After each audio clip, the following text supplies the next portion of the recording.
Welcome everybody. It's great that you're all here on this Mount Fender camp in Germany. I am Anna Oakflower and I am a herbalist and nature coach and a member of OBOD since 2001, and being a druid in OBOD is very important to me. I am working for the community. I am part of Welt der Linden, which is a non-profit club here, organizing events for the community. And my interview partner is Eimear Burke. She's chosen chief of the order of Bards, Ovates and Druids. She lives in Kilkenny, Ireland. And I find that looking her up, that she's also a priestess dedicated to Danu in the Fellowship of Isis and other groups. She's a psychologist, a celebrant and storyteller, and she plays the harp. And we hope that we can hear you tomorrow at the Esterfoot playing your harp. Yeah, oh, you didn't bring something, but perhaps someone has a harp. No. Okay. So I've read in an interview which you did with the Irish Times, I think, that when you were 9 years old, you found that the God the church was talking about wasn't for you, and you preferred going outside into nature and spending time in nature. Yeah, I remember that day in class, I panicked because I thought, I'm going to hell now for having that thought. But I never lost it. So for years, I was agnostic. And I suppose I come from rural Ireland. So I spent most of my time outside, unsupervised, out in the landscape, going to the river when I was told not to go to the river. Don't do that. And so just living a very rural, kind of wild, being out in nature kind of life. So, and I remained an agnostic until I started getting interested in kind of, I met a Native American medicine woman. I have a very close friend who's a healer from Tanzania, and I just loved their worldview. It was so much in sync with my own worldview. And I'd had initiations with my Tanzanian friend, but they were never from my landscape. And that was one of the frustrations I had, that it's all wonderful. You can talk about buffalo calf woman, and you can, I've had initiations in Africa, various ancestral spirits, and they're great. It's lovely, but not when I'm back home in Ireland. So I was in a bookshop with my healer friend, Shaban, in Dublin, and this book hopped out, and it was The Modern Day Druidess by Cassandra Eason. And I can't say it's the best of books. However, it was pragmatic. You can be a druid in a city, in an apartment, get 4 pot plants. Who was Uta talking about her desk in her science lab? Is paper clips. She creates her own wheel of the year with a container of paper clips. That your druidry can be practiced anywhere. It doesn't have to be in the dark forest. It's lovely if you can be. And I really liked her pragmatic approach. And she mentioned OBOD at the back of the book. And she said it was an excellent training and that she is a solitary druid. She doesn't like groups. I thought, perfect for me. I don't like groups either. So, so I went online and I had a choice to make because I'm a psychologist. I was thinking of doing a psychotherapy. I'm a psychotherapist as well. Psychotherapy supervision training, which was going to take over a year, involve a lot of study and the course. I knew I couldn't do both, and this is the right thing to do. Yeah, but I want to do this. This is the sensible thing to do. Yeah, but I want to do this. And then I dowsed and I clicked on send for the introductory course. And as I did, this rush of energy just came right through me, and I knew it was the right thing. I got it, and I couldn't wait to say, sign up for the whole thing. And then every month, waiting for the brown envelope. Some of you might never have seen a brown envelope. Some of you are in the order long enough to remember the brown envelopes. And a brown envelope in Ireland has another connotation. It's where you put bribes into a brown envelope for somebody, for politicians. But so I joined in August 2003. So the first ritual I got was for the autumn equinox. And Shaban and my late husband Howard, we were running a workshop, and it happened to be the weekend of the equinox. And we said, oh, here I have let's do this. Oh, we did, and it went really, really well. And Shaban said, you've been given a key.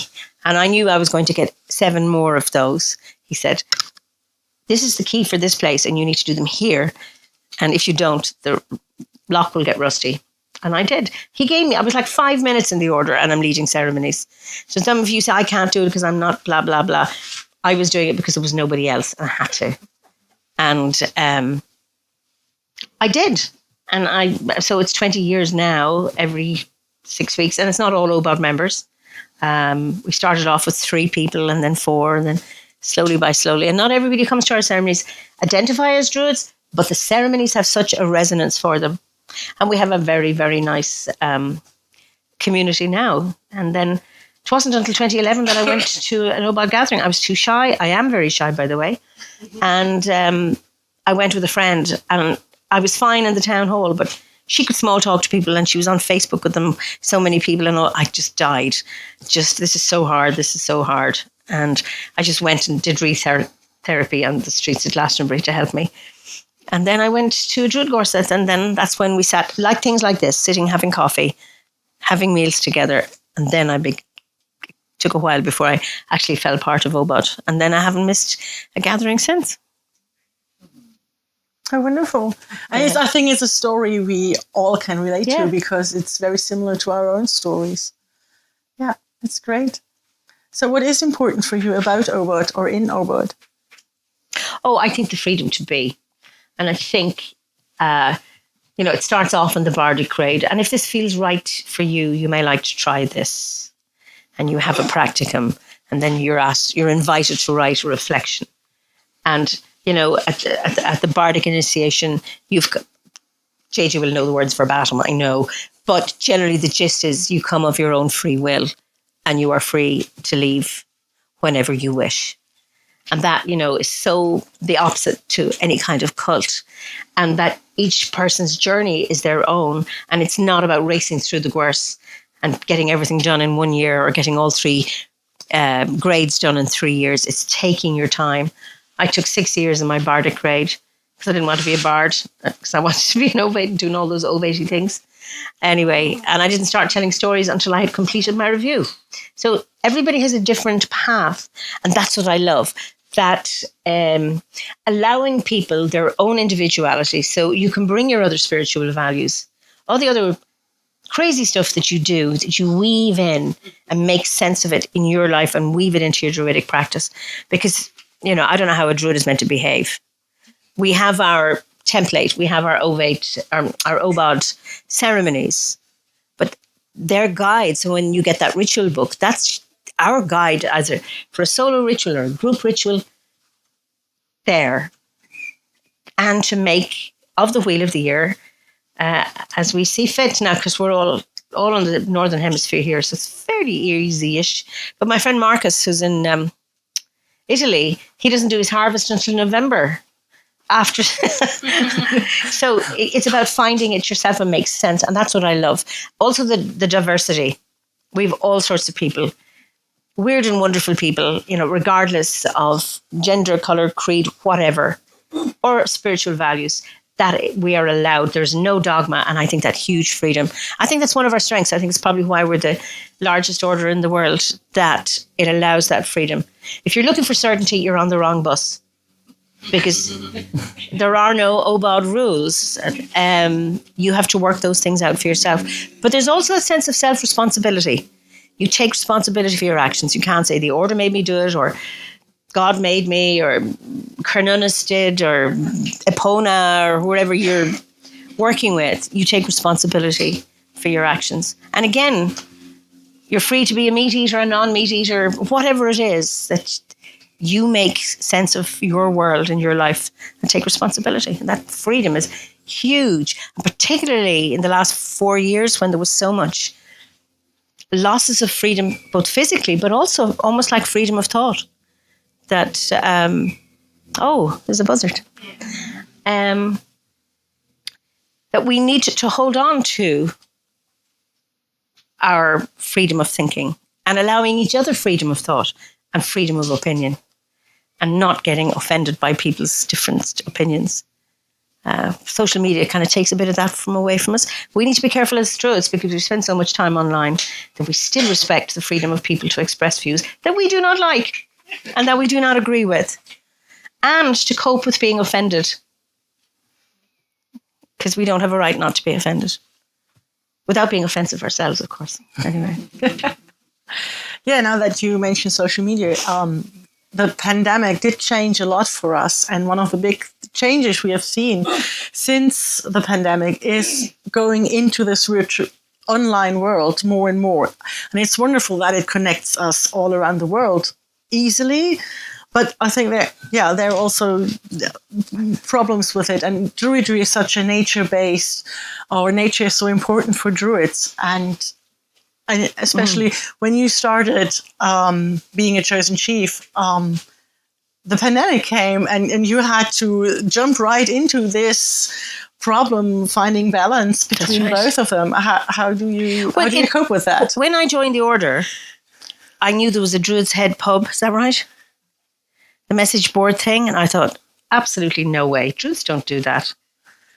And I eventually, when I became chosen chief, I got a password for the message board. That's my idea of hell, by the way. And Facebook messages. But I thought, you can't do this. Okay, but people want to see, fine. And I thought, no, I'm a psychologist. I was never going to work online with clients. You can't do that. You have to be face-to-face and you have to pick up all the nuances and the subtleties, blah, blah, blah. Nor can you do a ritual online because, it cheapens it. The technology interferes. We have to be out in nature, blah, blah, blah. And then we didn't have a choice. And then I started doing online ceremonies before I became chosen chief because our lockdown started in March. And it worked.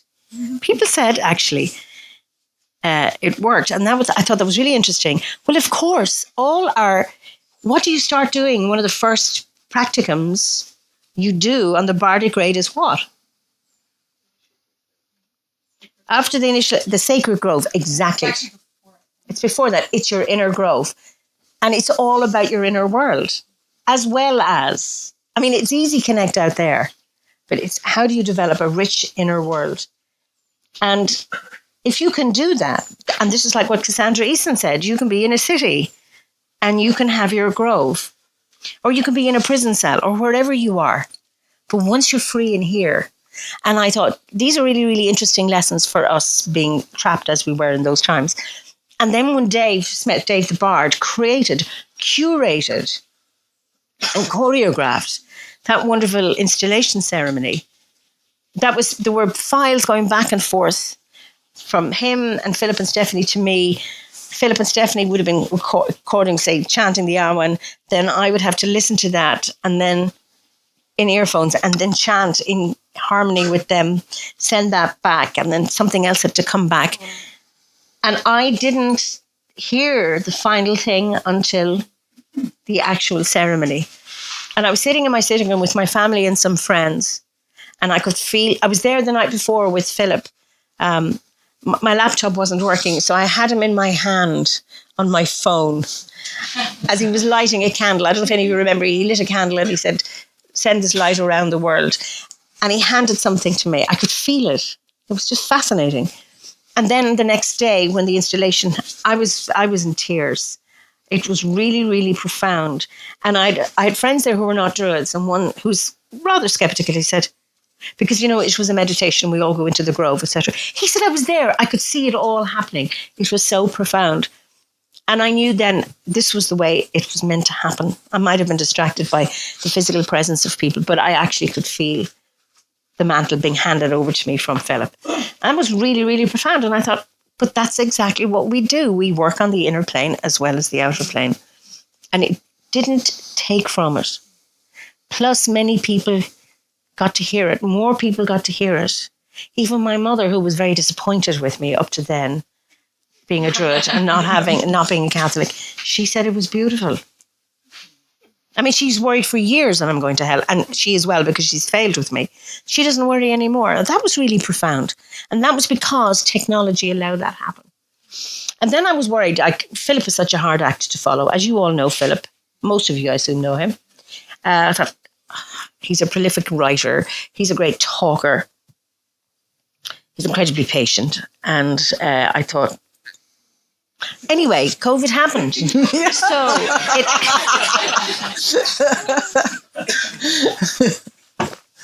then a new OBOD emerged because people were asking me beforehand, maybe 2019. Tim, you interviewed me, didn't you? Where's Tim? Yeah, I'm here. You were asking me questions and people had fed questions to you and it might have been you, but I know some Americans or somebody had asked me, what changes am I going to bring to the order? And I thought, I have no idea. It wasn't an order that needed changing, in my view, because it wasn't a sick organization. Often when somebody takes over in a leadership role, they have to clean up stuff or get rid of things. And that wasn't my experience of OBOD, not in the organization that I was a member of. So I had nothing to fix, in my view. And I thought, I've never been goal-oriented, as in, I can see the path straight ahead and this is going to happen because I've meandered, I've spiraled around. Things have evolved. Opportunities have come my way. It was never my intention to be a Druid. Never my intention. Even to be a psychologist or a storyteller or a harper. None of these were in my plan. But they evolved. So I knew. I remember talking to Philip about this and he said, I don't know what changes. Yeah. Things happen.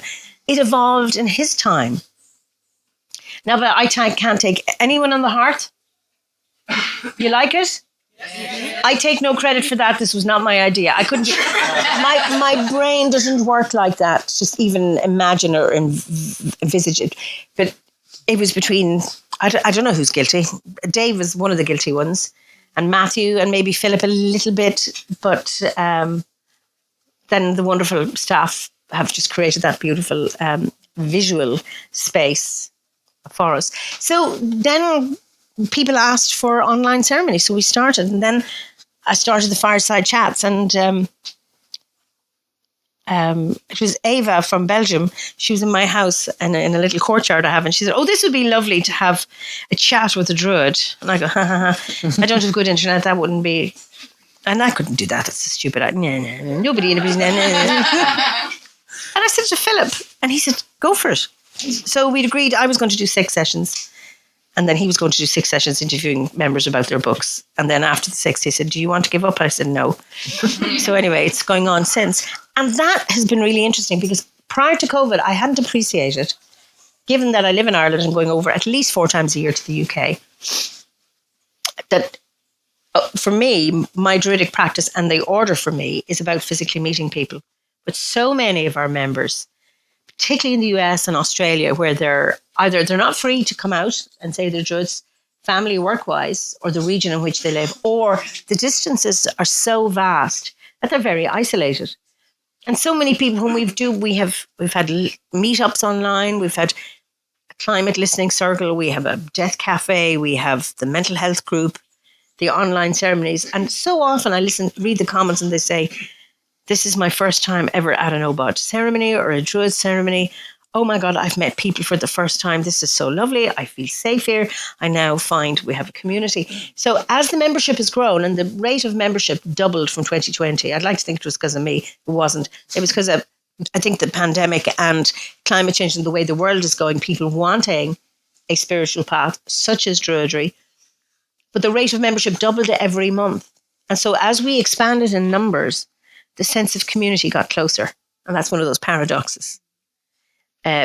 We haven't gone too big because somehow that's one of the things about online, gives us that sense of community. And that has been a lifeline for so many people, where we are very, very privileged and very, very lucky to be able to meet, as my daughter used to say, in real. And where all of these online stuff works very, very well, there's no substitute for being physically present. But it's both and, it's not either or. And I think that's the beauty of it. And so we, as an order, have gone very, very well with the times and with the changes in the world. And so when the hearth came up, I don't know if many, are all of you on the hearth? Are there people who do not? Is there anyone here who doesn't know what I'm talking about? Did you want to put your hand up? Okay. So that is a hub, because with GDPR and all of that stuff, we need to have a place where we can communicate safely. And this is it. And there is this feed thing in the middle which stresses me, and I don't like it because that's the Facebooky messages stuff that I can't cope with. But there are all these circles. It's a very good way of finding out information. I did one workshop on the Finn McCool story a few weeks back, but the sense of the intimacy of it is really, really interesting. So the fireside chats, the first 45 minutes are public, and then we move over to the hearth, and it physically feels different, that more intimate. It's things we can say things there or put things in the comments that feel a little bit safer. So it's around bringing us together closer, and that this is where the members support it, because it's, I suppose it's an expensive thing to run, and it's been free until I think November. And then for the price of a cup of coffee a month, people are asked to support it, and you get touched on. And then for those who are new, we say, just on the Bardic Rage, you can access all your course through there. So I think there'll be something for everybody there. Not every part of it will suit you. Like the message thing doesn't suit me. I find that really stressful trying to find something on it. But to be able to work with a circle and dispense information, it works really, really well. So it's about, we move with the times, and it doesn't stop us from being out. It's not an either or, it's a both and that's why having camps like this, we're very, very lucky to do that. And it's, wonderful being surrounded by nature so much as we are here. And it struck me yesterday at the ritual. Usually in large rituals, we're in the Tor and you're competing with the wind, and all the words run down the hill. And here we were in a cauldron of trees, and there was no wind to compete with. It was still, and I could hear everything. And I was just really struck the ease with which I could hear things and hear the spoken word, because people have different, tones and pitches and things like that. And it was beautiful to be in that space yesterday doing that ritual. Yeah, definitely. It was wonderful. And it was a beautiful ritual. And you were storytelling. Oh, thank you. Yes. It's something you like to do. And you said you just had a workshop on storytelling or a story. And you're bringing all these Irish stories into OBOD or into Druidry. Because, well, when the modern history of Druidry begins with Welshmen, with Iolo Morganwg, and it feels like there's a lot of Welsh history or Welsh mythology in the Gwersi or even in Druidry. Yeah. And you being Irish, you suddenly bring all those. You're enriching all of this, and how does it's definitely also changing something. And how does that feel, bringing all this? Or it's good because I don't know how you being this part of the world. One of the frustrations for me was the Welsh myths. Nothing wrong with the Welsh myths, but I thought, I don't know enough about my own. And I thought, I can't be looking at those until I actually look at my own again. So I was I was educated by nuns, Roman Catholic nuns. But it was from them I heard about Druids. I learned the myths and legends in primary school. So I thought, I need to revisit those. And I got stuck. Because the Lugh story, it's only one part of the second battle of Moytura. And there's layers and layers, and you can go here, here, here, all over the place. But you also have your own, say in Germany, you have the Nibelung. Yeah. And others that you need to find your own mythology. And it's both and, it's not either or. And when you can place yourself within your own mythological context and find the places where these stories took place, it's very, very rich. And I think that's where my passion is. So Sean O'Guihin and I, he's an OBOD member, we led a retreat recently. We did one 2 years ago in Donegal, where Birog, that story takes place. We went to Tory Island. This is where the tower was. This is where Balor had his fort. This is Birog's cave. This is her rock. This is where this happened, that happened. And to be able to tell a story and then walk the landscape is really profound. And I assume you can do the same here I know that we have Dutch people here as well, whether you have Dutch mythology or the Belgians, whatever it is, finding that animates your Druidic practice. So for me, people used to criticize me, oh, that's an English order. Why are you Irish, being in an English order? And I said, it's not the English bit. It's my landscape speaks to me. It tells me about Druidry. It tells me about my worldview. It tells me where my soul is. And it's walking my landscape. And you walk your landscape and find that. And, the genius loci is very, very important. The spirit of place. How does that spirit speak to you? And you might be, both of you, or two of you in the one place, but you get different voices, or it speaks to you in different ways. And that is so beautiful because we don't have dogma. So there's so much freedom to be a Druid, but working with myth, working with stories. So the workshop this morning was brilliant. We had 24 brilliant storytellers in the room or in the tent, and it was so much fun. I enjoyed it.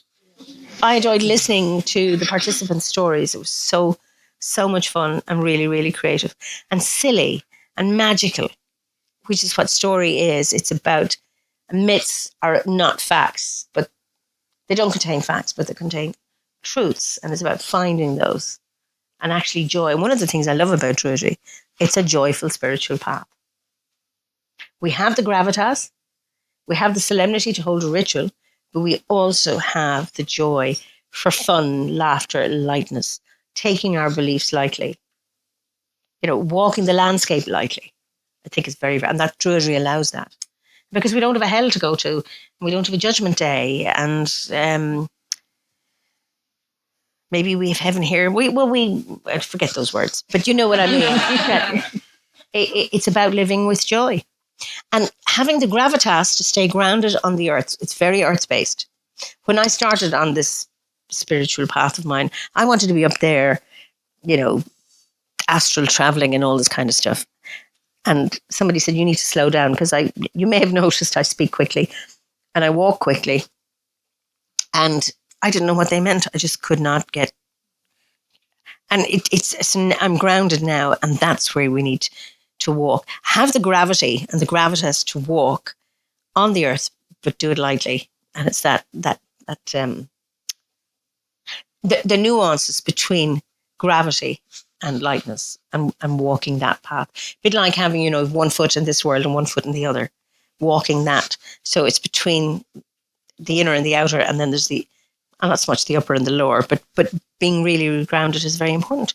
And only you can do that when you connect with your landscape, wherever that landscape is, and finding your soul there and finding your place.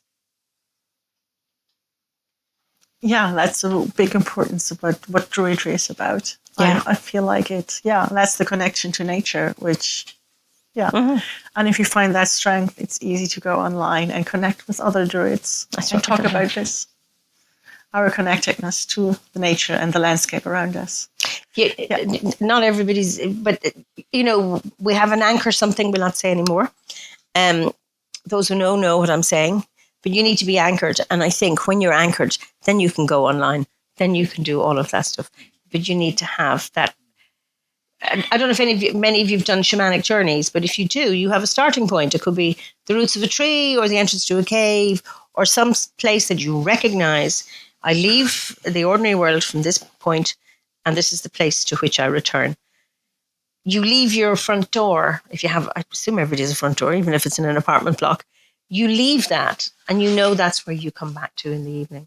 We all need to know that. We need a secure base.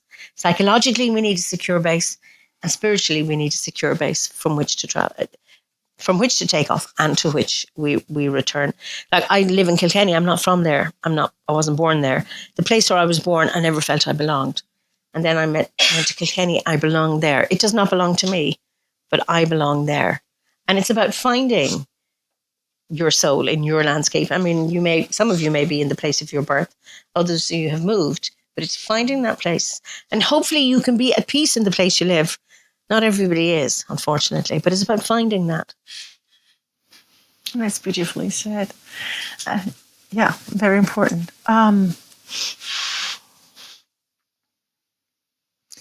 So there are a lot of books on Druidry, and and Druidry and women. And you mentioned Cassandra Easton with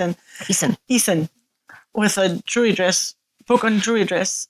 The modern day Druidess is the title. Modern day Druidress. And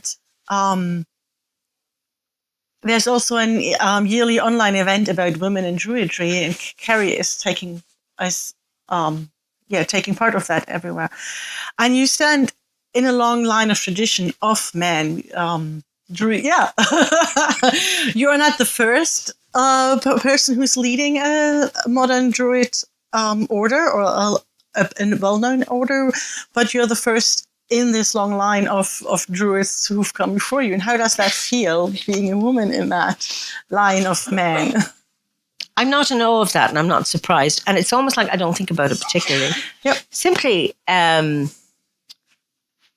so OBOD is, has very much a flat hierarchy. There's 3 people at the top. There have always been 2 women at the top.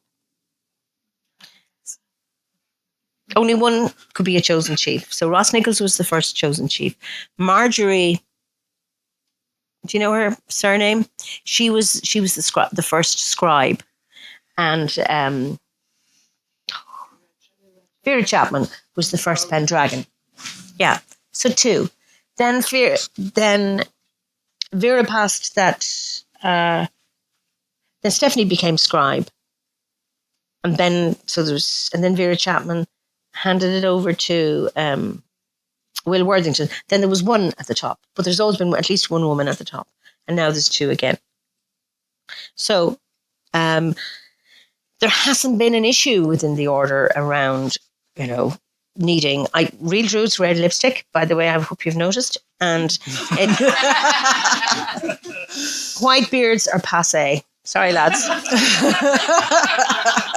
And it's interesting in the Irish mythology. There's Birog, who's a Druid, and she's mentioned in the texts.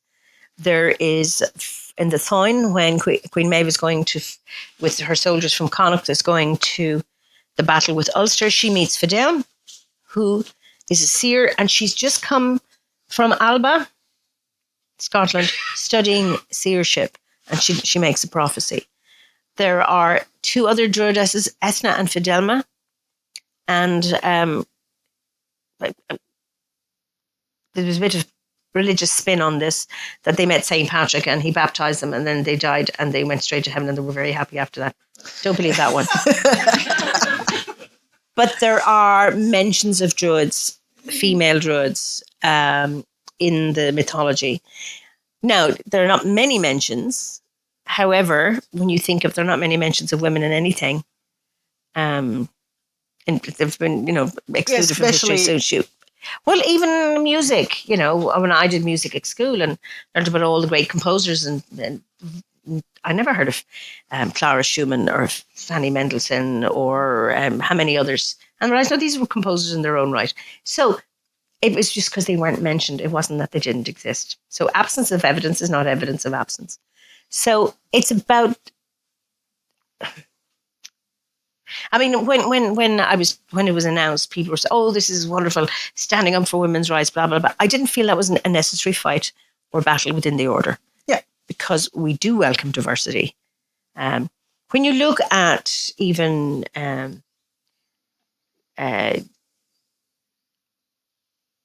we have QOBOD, for example, the queer OBOD. Mm-hmm. We have, gay people, trans people, anyone, anywhere on that queer spectrum, welcomed, active. It's not an issue. There's no need to fight within the order. Maybe fights are outside, but within the order it hasn't. And that's something I really, really value. So, in fact, I'm a woman, neither here nor there. Sorry. Yeah. That's great to hear. Yeah. I think it's interesting that there are stories about Druidesses, even from the Roman times, because the Romans were so male-centered and all of that. So, yeah, there always have been important women in that in that thing. Yeah. So where do you like OBOD where do you like to see OBOD going? Or That's the question I always hate. yeah, okay. Then we just leave it out. On the straight and narrow path. Yeah. So We're going to get rid of spirals, okay? Straight and narrow. I don't know where it's going. I'm not it will evolve the way it does. When you look at, they've been kind of dipped in a number of conversations, where the main churches have dropped, they're on their decline because of a lot of the shenanigans and behaviors and things like that. And then in other pockets, fundamentalist religions are coming up. But, things go, this too shall pass. I told a story at the summer gathering, Nil tilla do ved not drawn. There is no flood that does not recede. In other words, this too shall pass. So, we're glowing and blooming and glistening and glittering and glimmering and all that kind of thing as Druids. I don't know if we'll be like that forever. Who knows? Things go up and down. Druids were at their prime before, and then they fell into decline and maybe went underground, and that may happen again. The important things is how are we living our present now? Is Linda here? She's not. Oh, she's not here.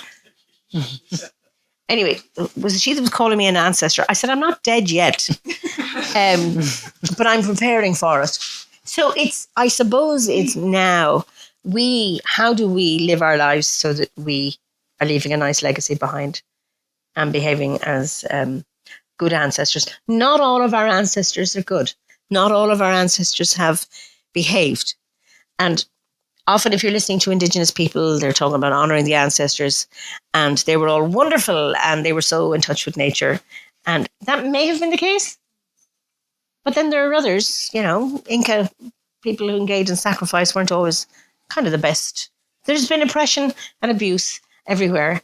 And there is a Balor in all of us, as there is a Lu and an Ethna and a Birog. And we need to allow those voices to speak and to hear each other. It's easy to polarize. Balor's bad, Lu is good. They're in all of us. And unless we engage in a conversation with those, we're hiding to nothing. Then we're no better than any of the religions who've always said theirs was the one true. I grew up Roman Catholic, the one true Catholic Church. Without a doubt. And anyone else who comes from a fundamentalist religious background will have learned the same, and that doesn't work. So it's about embracing those archetypes within ourselves. So where do I see OBOD going? I think continuing to walk this path with gravity and lightness, and recognizing that we are responsible for how we live our lives, and instead of putting up a magnifying glass to other people, just put up a mirror and see how am I doing. Just I think, and continuing to do what works and stopping doing what doesn't work. If it's not working, stop, try something else. And if this is working for you, continue. And if camps like this work, continue doing it. Yes, nourishing the things that are important to us, and that work. Yeah, that's very beautiful. So do you have any questions that you would like to ask Eimear? Yeah, how many members are there? About 30,000-ish, something like that. It started, I think, when Philip took over, there were 20. Because when Ross died, he died suddenly, so there was no succession. And then it kind of went into abeyance for about 8 years. And then 3 people knocked on his door in Primrose Hill and said, we want you to lead the order. And prior to that, Ewan had come to him in a dream, asking him to gather his teachings and create a correspondence course. And there were bags of documents that he found, and there was one missing. And Colin Murray, who here, like Colin Murray's own, he rang him up and said, by the way, there's a bag here, I think it's new and stuff. And in that contained missing pages. So Philip had that, but he didn't. How am I going to do this? How am I going to do this? How am I going to do this? And then these three people come and say, we want you to revive the order and be the chosen chief. I thought, okay, these things are fitting, coming into place. And then they revived it. I think it was 20 members. And then they had, I don't know where you got your ad. Which of you is here the longest? Okay. Okay, you're 10 years ahead of me. So it was in 88, I think, it was revived. And they advertised in, was it The Quest and various magazines? Yeah. And so it was all of that. And then it developed. So when I took over, it was 22,000. So it's gone from that to about, 30 in just 4 years. I mean, that's huge. I mean, to Philip, for gone from that to huge, incredible achievement. And it's that light hand leadership. And so when I was chosen, there were a number of people saying, why wasn't there an election? Surely OBOD should be a democracy. And that would have caused so much division. And I wouldn't have gone for it. I was asked. I never wanted this. I don't know why I was asked. And I just was, okay. And then I didn't like to say no. No, I had to think about it. It wasn't my first reaction was, no, I don't want this. I never saw it coming. And then people said, well, I didn't choose her. But actually, how many of you voted the current government in your country? 3 hands have gone up. Okay, well, I didn't vote. You know what I mean? It's like in a democracy, you don't vote. Everybody doesn't vote for the government or whatever. So it's a great testimony to Philip and Stephanie, the two of them, how they worked together to create it what it is, and then to hand it to me, and I didn't have to fix anything. That's really nice. Yeah, and I think that's also one of the big differences that usually the old, like Nguyen, he died suddenly and then there was chaos. But Philip didn't die. He's still around, and he handed it over to you. And there were beautiful ceremonies of handing over to you, one online when it first happened, and then 2 years ago. It's to his credit that, he thought about it. And I remember 6 weeks before he asked me, he was over in Ireland and we were doing some work together. And I said, somehow we've been talking about the Fellowship of Isis and succession. And I said, have you ever thought about succession in the order? And he blanked me. And I thought, oh, shit. It's a bit like saying, when you die, what's going to happen? And I thought, I shouldn't have asked that. That was just a step too far. And 6 weeks later, he asked me to be. But that had been decided a few years before. So he just didn't do it at that time. It wasn't the time to ask. And I remember thinking, you need to prepare people. People are going to be really, really upset. I remember Adrian and I had a conversation in my kitchen a few weeks before the announcement was made. And he was saying, I owe so much to Philip. And just to be honest, I don't know what OBOD would be like without Philip's chosen chief. And I said, yeah, I agree with you. But I couldn't tell him. But I did agree with him. And but he did such a good job preparing people and the rationale in the town hall in 2018 that by the time he got to who, people understood the why, and it was easier for them to hear it. So, and that's leadership. So I owe him a lot.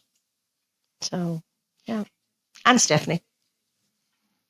For yourself, do you have a sense of how long are you going to see it through until you get senile or whichever comes first? Is that what you mean? When I was asked, I wasn't given any time limit. I thought between 7 and 9 years. So that still stands. And if I get really power hungry, I mightn't hand it over. And Philip was just short of, Robert Mugabe was in power for 37 years. Philip was there for 32. So it doesn't come with a time limit, but I do need to have a successor before I step down. So, yeah. How old am I? I'm 84. I'm 85 next week. I've had a lot of work done, and it's all got to do with visualization and meditating with the trees every day, being grounded, walking lightly, light body exercise, yeah. Avoids wrinkles and never wearing high shoes. High shoes give you wrinkles because you spend all the time going, oh God, these are killing me.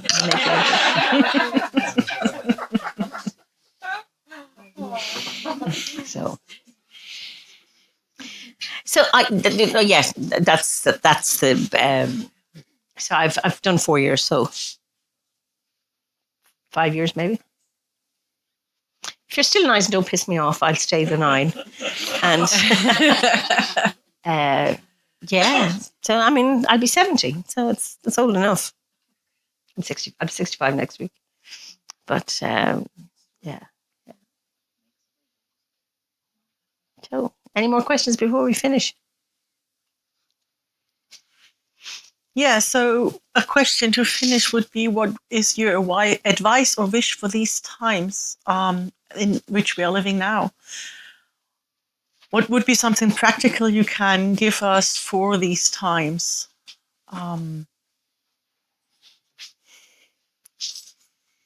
Again, walk with gravity and lightness. And build up some resilience and not be so sensitive to different viewpoints, and be far more accepting of viewpoints that are different. Because I think we're living, particularly online, I think it's very different face to face. You can sit down and have a discussion and have different views and not go off on one. But somehow in front of a screen, but we spend so much time that it's a nightmare. I self-censor online all the time. I do not express opinions for fear of. I mean, there's wisdom keepers post these little videos of me talking about the wheel of the year. Well, if people have gone off on one, you're privileged and you're talking about praying for peace. Peace is a white person's word, and then you see people arguing. You kind of go, what the hell? Or I use the word slaughter, describing how the ancestors would have slaughtered all the animals by Samhain. And yes, this is an animal sacrifice and it's cruelty and you're promoting this. And someone comes in and says, no, she's just talking about what happened in ancient times. Do you know that kind of stuff? And getting triggered by words. It's about building up thicker skin, being resilient. It's like, do you only ever go out when the sun is shining? Do you cancel rituals because it's a bit windy and there's a bit of rain? Or do you go out there? It's about toughen up and go out with a little bit of adversity. I'm not talking about dangerous blizzards, but being out there, are we fair weather druids, or are we going to go out there and be out with our fellow nature brothers and sisters through thick and thin, or do we only go out on a fine day? And it's about building resilience within ourselves. And I think that's really, really important, because we're somehow, with our internet stuff, people are getting more and more fragile and they're more and more special. And it's like, I can't do this because I'm special, blah, blah, blah, blah. It's like, okay, we are all special. You still have to live. You still have to navigate. You still have to walk.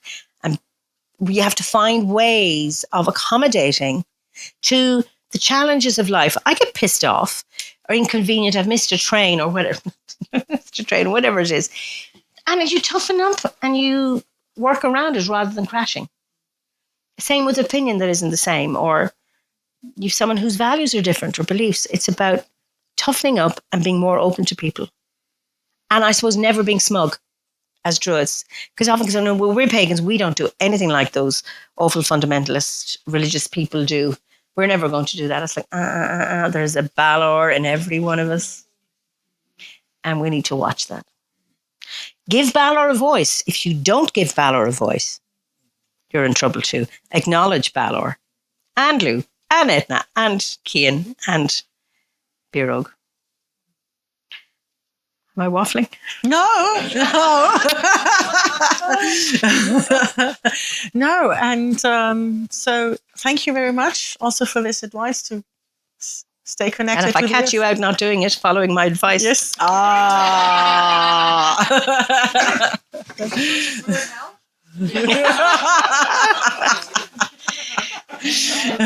You'll be doing your rituals in a thorny grove. In a gorse grove. With nettles. Nettles and gorse, yes. And a wasp nest nearby. Yes, of course. Now, she's tougher than I am, have you noticed? She was laying it on thicker. Yeah. It's funny about being asked for advice, because how much advice do you take when you ask for it? Yes, but thank you so much. Okay. Yeah. Great. Thank you. Okay.